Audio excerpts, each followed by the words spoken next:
नया जोन बना दिया गया, जिसके बाद साल 1956 में पहली, दूसरी और तीसरी कैटेगरी की यात्रा के लिए 30 पैसे, 16 पैसे और 9 पैसे प्रति मील का किराया डिसाइड किया गया था। 1956 में ही भारत की पहली एसी ट्रेन हावड़ा और दिल्ली के बीच शुरू की गई थी।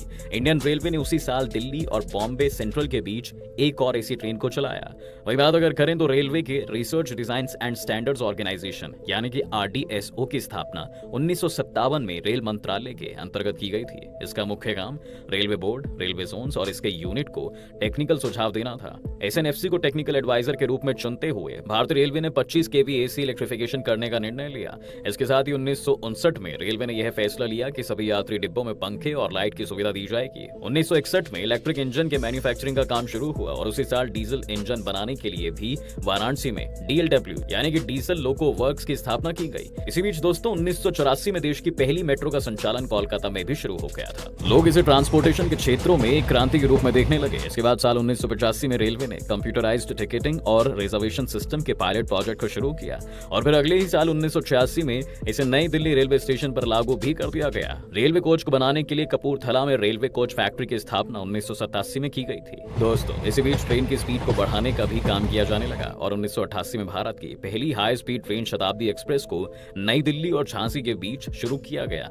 इसके साथ ही दोस्तों पहली सेल्फ प्रिंटिंग टिकट मशीन यानी कि SPTM की शुरुआत की गई नई दिल्ली में 1990 में। जी हाँ, 1996 में पहली बार इंडियन रेलवे ने कंप्यूटराइज्ड कॉन्सर्ट सिस्टम को नई दिल्ली, मुंबई और चेन्नई में शुरू किया, जिसे 1999 में पूरे देश में लागू कर दिया गया। यह कॉन्सर्ट सिस्टम की ही देन है कि आप देश में कहीं से भी किन्हीं दो स्टेशनों के बीच टिकट को बुक कर सकते हैं। 5 अप्रैल 2016 को गतिमान एक्सप्रेस, जो कि भारत की सबसे तेज ट्रेन है, उसने दिल्ली से आगरा के लिए अपनी पहली यात्रा की।